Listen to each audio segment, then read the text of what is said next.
What if I told you this wasn't just a win, but a warning?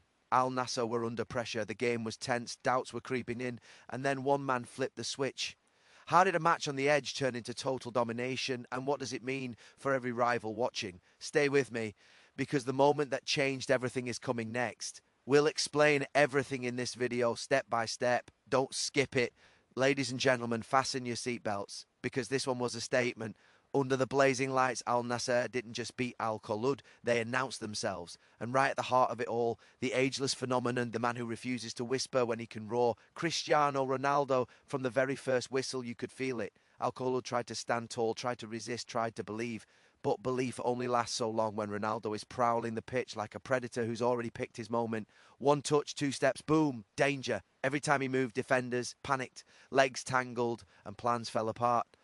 Al Nassr had their struggles early, misplaced passes, stubborn resistance, a few nervous moments, but then came that spark. Ronaldo lifted the tempo, demanded the ball, pointed, pressed, and led like a general in battle. And suddenly, the floodgates creaked open, goals started flowing, confidence exploded. Al Kholood chased shadows while Al Nassr played with swagger, smiles, and pure authority. Ronaldo didn't just score or assist, he orchestrated. Every run screamed leadership, every celebration said, "We're not done yet." And by the final whistle, it wasn't just a win, it was a commanding message. Al Nassr mean business. Ronaldo is still the heartbeat.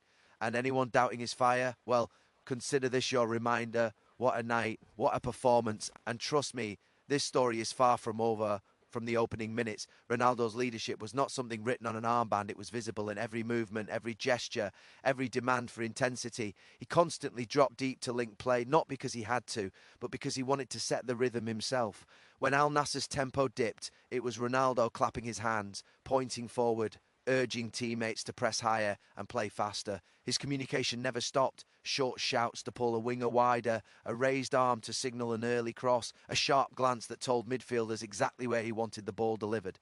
Leadership here was not loud theatrics, it was control through presence. As Al Kholood tried to stay compact and frustrate, Ronaldo became the reference point that kept Al Nassr calm. Instead of forcing risky passes, he slowed the game when needed, shielding the ball, drawing fouls, allowing his side to breathe and reset their structure. Younger players clearly fed off his confidence. You could see them take extra touches, attempt bolder runs because they trusted that Ronaldo would either find them or occupy defenders to create space. Even when chances didn't immediately arrive, his body language never dipped, which silently told the rest of the team that patience was part of the plan. Defensively, his leadership was just as influential. Ronaldo pressed from the front with purpose, not recklessly, cutting passing lanes and forcing Al Kholood to play long. That first line of pressure set the tone for the entire team, compressing the field and keeping Al Nassr in control of territory. When teammates hesitated, Ronaldo was already moving, triggering the press, making it easier for others to follow. It turned defensive effort into a collective mindset rather than an individual task. In attacking phases, his intelligence shaped the match. He drifted wide to drag defenders out of position, then quickly attacked central spaces to receive crosses or through balls. This constant movement disrupted Al Kholood's defensive shape, creating gaps that Al Nassr exploited repeatedly. Teammates looked for him instinctively, knowing that even when he wasn't the final touch, he was the reason the chance existed. His decision-making balanced urgency with composure, choosing when to accelerate the attack and when to recycle possession. Perhaps most importantly, Ronaldo controlled emotions. When fouled, he got up quickly. When a call went against him, he refocused. That composure spread across the pitch, preventing frustration from creeping in and keeping Al Nassr locked into their game plan. Leadership here was about setting standards, work rate, concentration, belief, and maintaining them for 90 minutes. Every action reinforced authority, turning individual excellence into collective dominance, with Ronaldo acting as the constant reference point that kept the entire performance disciplined, confident and assertive. Al Nassr's ability to overcome early resistance was built on patience rather than panic, something that became clear in the opening phase of the match. Al Kholood arrived with a clear plan to disrupt rhythm, sitting deep, closing passing lanes and forcing Al Nassr to play sideways instead of forward. The early minutes were uncomfortable, with possession feeling controlled but unproductive, and a few promising moves breaking down at the final pass. Instead of rushing shots or forcing crosses, Al Nassr accepted the difficulty of the moment and trusted the structure they had prepared for this kind of challenge. As the resistance continued, small signs of frustration appeared, but they never took control of the performance.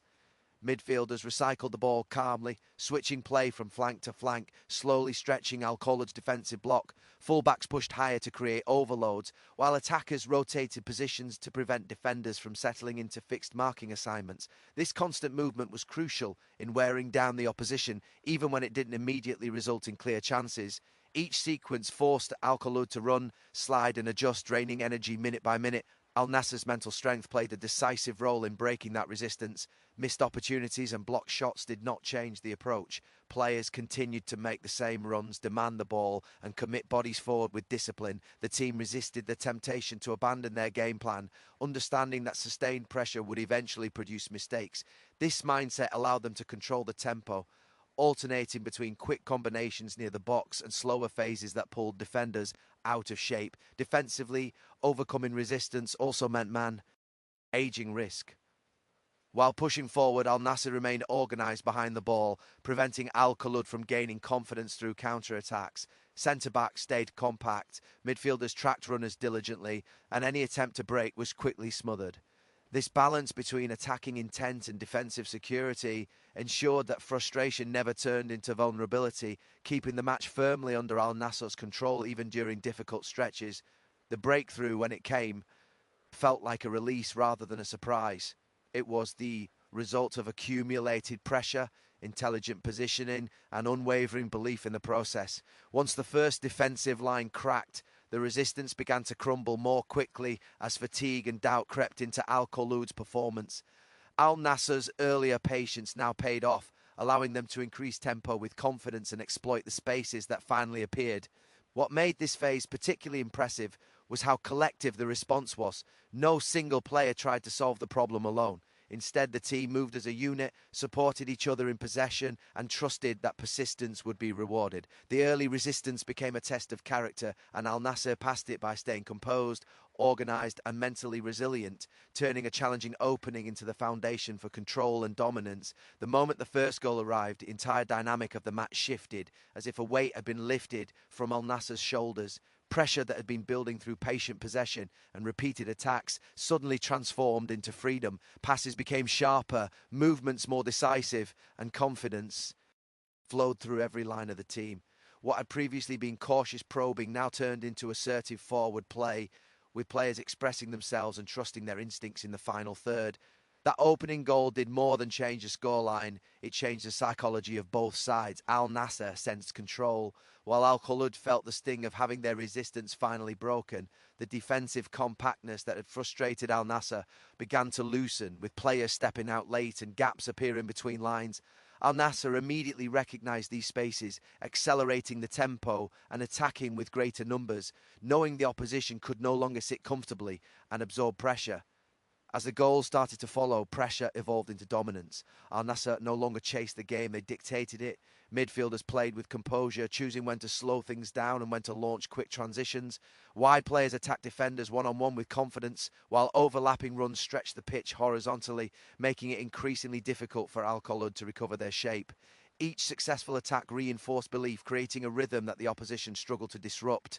The second goal amplified this effect, draining Kholood's morale and reinforcing Al Nassr's authority. Defensive duels were won with more conviction, second balls were claimed decisively, and the team pressed higher up the pitch, confident that mistakes would come. The crowd's energy mirrored the shift on the field, adding to the sense of inevitability surrounding each attack.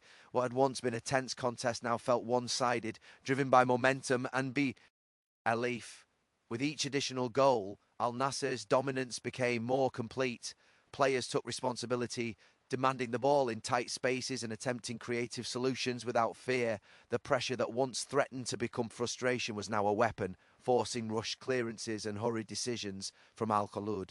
Al Nassr's movement off the ball became more synchronised, allowing them to recycle possession effortlessly and maintain sustained attacks deep in opposition territory. Crucially, this dominance was not reckless. Even as goals flowed, Al Nassr maintained structure and discipline, ensuring control never slipped away. The backline stayed organised, midfielders screened intelligently, and attacking players balanced ambition with awareness. This blend of confidence and control turned pressure into a constant, suffocating presence, leaving Kholood chasing shadows and reacting rather than initiating. The transformation from pressure to dominance highlighted the importance of timing and composure in football.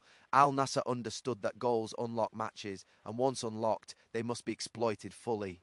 They did exactly that, using the momentum generated by their finishing to impose their identity on the game, dictate every phase of play, and assert superiority through relentless, intelligent attacking intent. This victory was more than 3 points. It was a clear signal sent across the league that Al Nassr are building something serious and sustainable. From the way they approached the match to how they managed every phase, the performance carried the weight of intent. Teams watching from the outside would not only see the scoreline, but the author, Itty behind it, the control, the patience, and the ruthlessness that defined the night. This was the kind of win that shifts perception, turning respect into caution and caution into concern. The warning to rivals began with Al Nassr's mindset. There was no sense of complacency, no easing into the match as if superiority alone would be enough. Instead, the team played with urgency and discipline, treating Al Kholood as a challenge to be solved, rather than an opponent to be brushed aside. That seriousness reflects a group that understands the demands of competition at the highest level, where every match is a test and every lapse can be punished. Rivals will also note the depth of leadership on display. While individual brilliance played its part, the collective structure never depended on a single moment or player. When pressure mounted, the team responded with calm organisation rather than emotional reactions. This ability to stay composed under resistance sends a strong message to teams that rely on disruption and defensive resilience as a strategy. Al Nassr showed they can wait, adapt and still impose themselves without losing balance. Tactically, the performance served as a blueprint for dominance. Al Nassr controlled space intelligently, stretching the pitch wide and compressing it aggressively when out of possession. Their transitions were quick but measured, designed to exploit weaknesses without exposing vulnerabilities. Opponents studying this match will recognise how difficult it becomes to find openings against a side that attacks with numbers yet defends as a unit. The manner in which Al Nassr accelerated after gaining control will also stand out. Many struggled to maintain intensity once the lead is established, but Al Nassr increased their tempo, pressing higher and demanding more from each phase. That hunger transforms a winning team into a feared one as rivals understand that conceding once does not buy relief, but invites further pressure. This kind of statement win builds psychological advantage before future encounters even begin. Opponents step onto the pitch, already aware of the challenge, already questioning whether their plan will be enough. Confidence within Al Nassr grows in parallel, reinforcing belief that their approach works under different conditions. The message is simple, yet powerful. Al Nassr are not just capable of winning, they are capable of controlling, adapting and overwhelming. As the league absorbs the implications of this result, it becomes clear that this was not an isolated performance. It reflected preparation, ambition and identity. For rivals, the warning lies not only in the goals scored, but in the assurance with which Al Nassr executed their game plan, leaving little doubt that challenging them will require near-perfect execution and unshakable resilience. Thank you for listening, and don't forget to like and subscribe.